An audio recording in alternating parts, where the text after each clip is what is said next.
So I hope you guys are encouraged so far from the sessions that we've had, and you're looking forward to this one with an amazing team from Financial Times. So to start off, I'm going to actually hand this over to Natasha Fernandez, and she's going to have a nice little presentation for you guys. So if you give a warm round of applause to these guys. Thank you, Demi. Good afternoon, everyone. I'm Natasha Fernandez. I'm the Head of Talent Acquisition for Product and Technology and previously managed the global TA teams across all departments at the FT. I'm excited to be hosting today's panel on mastering remote and hybrid work environments. As the work landscape continues to evolve, remote and hybrid models are reshaping how we collaborate, communicate, and succeed in our professional lives. Today, we'll be exploring both the challenges and opportunities that come with these changes, focusing on strategies that help individuals and teams thrive in new environments. So before we dive into our discussion, we do have some QR codes at the back, so you can pick them up later to register your interest in opportunities at the FT and to find out more about us. And the panelists and myself and Rachel Sheldon in the audience here, who's our Global TA Manager for Editorial, will be around to talk to you afterwards if you'd like to know more. So please say hello. Now it's time for me to introduce our panelists, so I will leave it over to you to introduce yourselves. So do you want to start, Flo? Hi, everyone. Hi, everyone. Testing, testing. I'm going to do something fun. Don't leave me hanging. Can everyone turn to their neighbour and say, hello, welcome? Welcome. I love that. Hi. Taking you all to church. So I'm Chloe Moray. I've been at the FT for 5 years now. I'm the Product and Project Operations Manager, very long title. I have had 5 roles in 5 years, so I am here to basically encourage you to apply because we need older people. Loads of people of colour, but we need more. I like having Black people, okay? I'm going to pass it over to Nadia. Hello, my name is Nadia.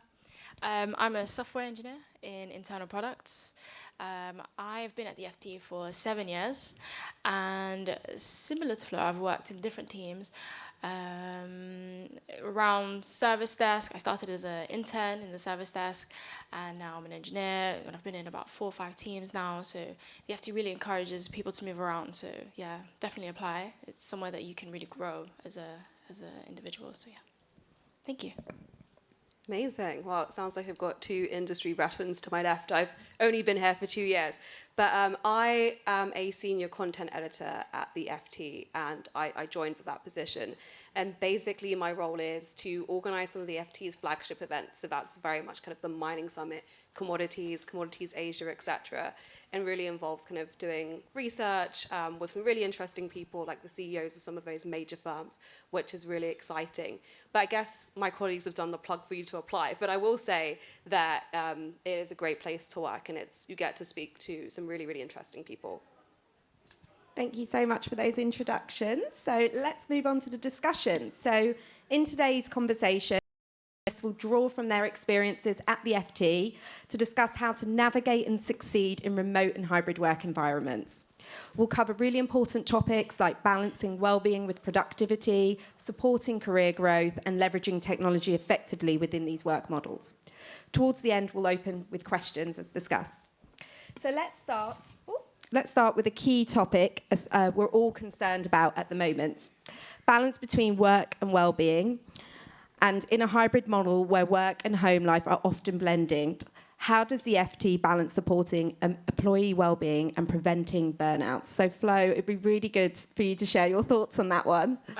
It's really interesting because when I started at the FT, we were working Monday to Friday, 9 to 5. It was very interesting. Very interesting. Now we're at a hybrid model that really works, but it took us a while to kind of get to a system that worked for everyone. I'm going to talk about the outside of the FT. So when I say outside, I mean like the career events, the things that we do outside of just like the 9 to 5. The well-being is, I'm going to say, amazing.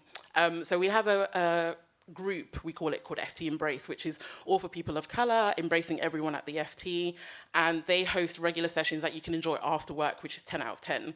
And my first time going to one of those events was 2 years ago. Guys, they had a DJ playing Vybz Kartel in the FT building. In the FT building. I said, oh, okay, lit. It was 10 out of 10. And outside of that, I'm talking about the fun things, but you get 5 free therapy sessions. You can call up a, employee support line, and you don't have to give your name. I call that line, like, nobody's business. My name is Sarah. My name is Savannah. I don't actually have to give my name, but I use it and utilize it because therapy is expensive, I'm sure everyone's aware. And sometimes when you're going through things that are not necessarily work related, you want someone to talk to. So there's so many things that happen at the FT, especially just outside of the day-to-day, that is really beneficial. I mean, next month we've got Abby Dare coming over to give a talk, the author of The Girl with the Louding Voice. I'm so excited for that. I'm an avid reader, so very excited about that. In the FT, though, having a manager having managers who are encouraged to do to support you, to have conversations with you, 10 out of 10. My manager starts my meetings with, how are you doing? How's life going? What can I do to support you? Outside of just, these are all the things you need to do and you haven't done it, she's checking on my well-being because she knows if you're happy as an employee outside of work, you bring that into work. I call my manager sis. Me and my manager have a great time. A great time. I realize with the FT, they don't dull your shine. They encourage you to shine brighter. It's so encouraging. I call everyone sis at this point. We talk about TikToks, we laugh, we have a great time, and it's not necessarily just these are all the things we need to achieve, we're not hitting the goals. It's always about how are you doing, how is life going? So I really encourage anyone here to apply. I know it sounds like they're paying me to do that. They're not paying me to do that, I promise. I really promise you. But I encourage you to apply because being at the FT has given me the confidence and the bravado to do things I won't necessarily do. I mean, I had a 5-year plan when I came out of uni. This is what I'm going to do in 5 years. And then I started at the FT and was like, I can do so much more. These people have money. I was so excited. It blew my 5-year plan out of the water. And having a manager that has a career development goal for you and says, okay, well, why can't you do that? And I'm like, but ma'am, I'm black and a woman. Like, I can't do that. She's like, no, you can do that. Imposter syndrome isn't a thing. Like, ignore that. You can do this. And even recently, so let's say I had a salary goal to achieve that in 5 years. I hit that in year 2.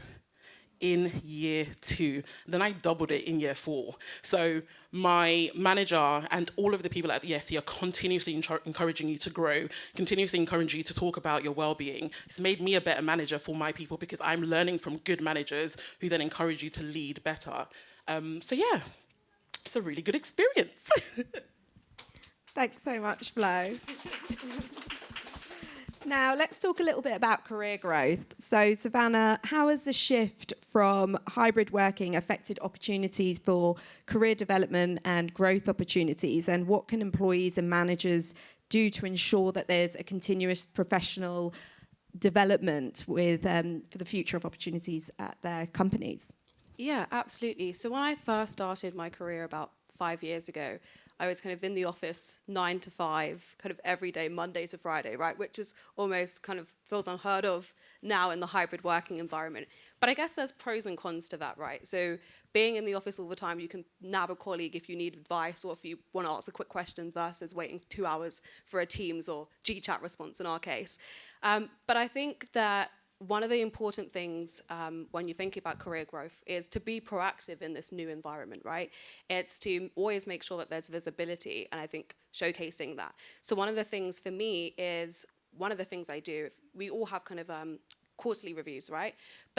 And my mentor actually said to me, when you have your quarterly review, likelihood is your manager's going to remember the last piece of work. So now I keep a log of all of the things that I do, for example, in a quarter, my wins, the problems I've had and how I've overcome them.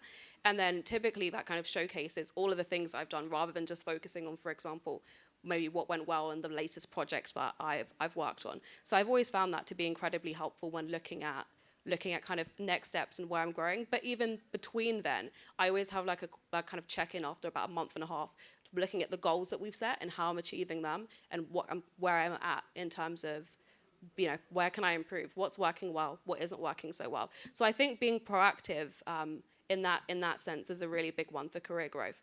But I think the second piece is kind of creating opportunities for yourself. So my lovely colleague Flo here mentioned that we have FT Embrace. So I'm one of the members of FT Embrace. And so the Abby Dare, who it was confirmed by me actually. So Yeah, which is really, really cool. But it gave me the opportunity to showcase senior leadership outside of my role, the things that I can bring to the table, and it's given me extra visibility. And actually, as a reward for that, they've invited me to the Black British Business Awards as a thank you for all of my hard work. So I think there's other things that you can do, whether it is, joining an ERG, or whether I'm also head of social committee. So now I get to manage budgets and boss around the managing director, which is always good fun. So there are always a kind of a whole host of different things that you can do. But I also would say the kind of having a mentor as well is really, really important. We have a really great mentoring scheme here at the FT, and one of my mentors actually was one of the people who are on the board. And it's great to have someone who has a really fundamental understanding of the organization, who can help you grow within that specific organization. So for yours, it could be something, a member, for example, in a different department, but has a really solid understanding of how that organization works and can give you and equip you with the skills that you need to thrive in that organization, or even share alternative perspectives that I think are really, really helpful. And then I think the last piece I would say is network as much as you can with colleagues in your own team, but also in kind of in different departments and things like that, and just kind of get your name out there. And people talking about you in a great way is something that's really, really great. So I'll kind of leave it there. Did either of you have anything to add on to that? How have you guys excelled? I think me and this mic. I think just to add on to what Savannah said, I think you also, as people, I encourage everyone to create a brag doc. As you were talking about the quarterly reviews, what I do is anytime I get good feedback or I feel like I've done a good job, I put it into a folder called my brag doc. And when it comes to my quarterly reviews, I use that for pay reviews. As soon as it comes to the quarter or the end of year, I say to my manager, how's this? Let me take you to church, okay? Because I've done some things this year and I need you to recognize that. So please, please, please create a brag doc. If you don't have one, go back and find any email where you've done a good job and add it to that folder. And networking is key. Come and find us after the event if you want to network. We're more than happy to talk to. I definitely have something very similar to the brag doc.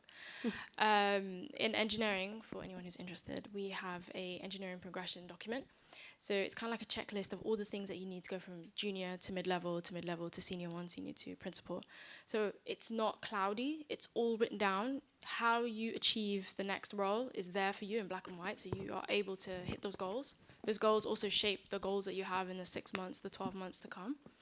There's a lot of structure that's been put in place by a lot of smart people. So you're not completely in the dark, which is lovely. So yeah, that's how it's done in engineering. Thank you all. And I do need to go into my goals and start adding some pieces there for time for review, for sure. And FT Embrace, which is our ERG, are doing some phenomenal work. So if you haven't heard of them, do look them up. They're doing some great work at the FT. And we do have a Life at FT blog, if you haven't seen them, talking about our career stories, which we will have one for Black History Month, which is great. So let's move on to the role of technology, Nadia. So how do you see technology playing a role in keeping productivity and creativity alive in remote and hybrid work environments? And how can we make sure we're using the best tools to make sure teams succeed? Yeah, that's a really good question, because the tools are only as good as we use them. In the FT, we use Google Suite mainly and Slack. Those are the two that we use heavily. And before the pandemic, I remember Google Suite and Slack being very basic. There wasn't many features that really helped much with hybrid work or remote work.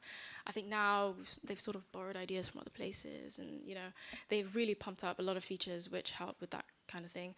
Another thing that we do at the FT was engineers. We use another thing called Coda, which is similar to Notion. I don't know if anyone uses Notion. We use Coda, so it's all for documentation, technical decisions. Everything is written down there, so it's never lost. And also for new starters, the onboarding is so much more simpler. Everything's there and it won't leave us.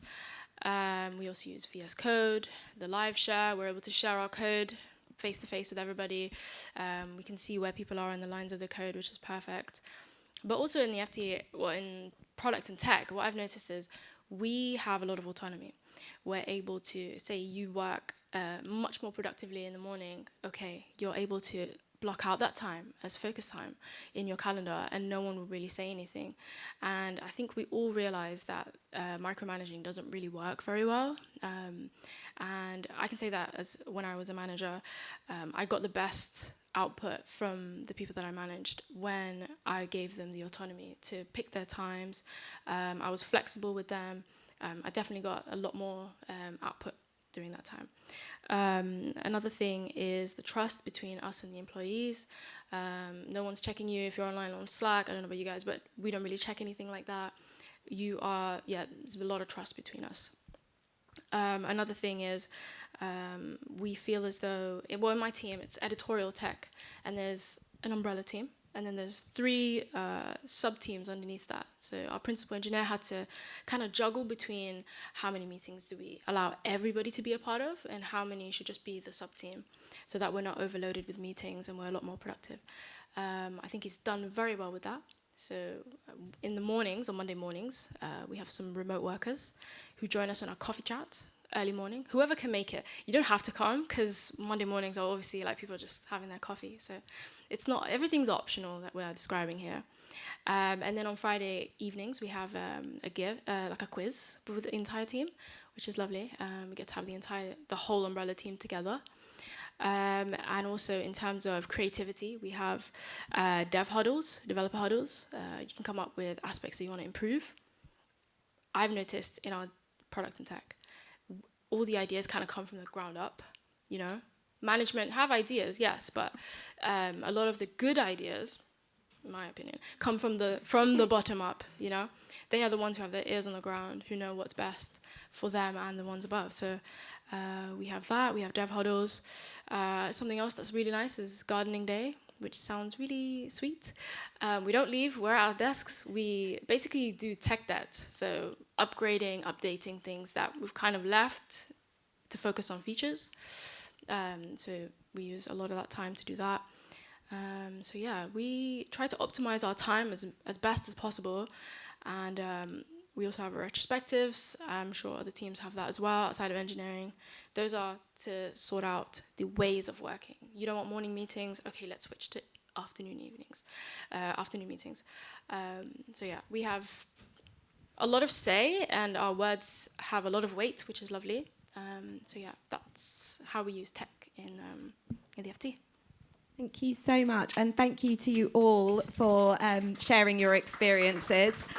Just to let you know, we do have some swag at the back for everyone at the end, and take up a QR code, and I'll leave it to Demi for Q&A. Thank you, everyone. Thank you, guys. And can you join me again and give a warm round of applause for the guys from FT? Thank you for all your insights. So, yeah, we're going to turn over to Q&A now. So have we got any questions? Got no questions for now? Okay, what I will say is...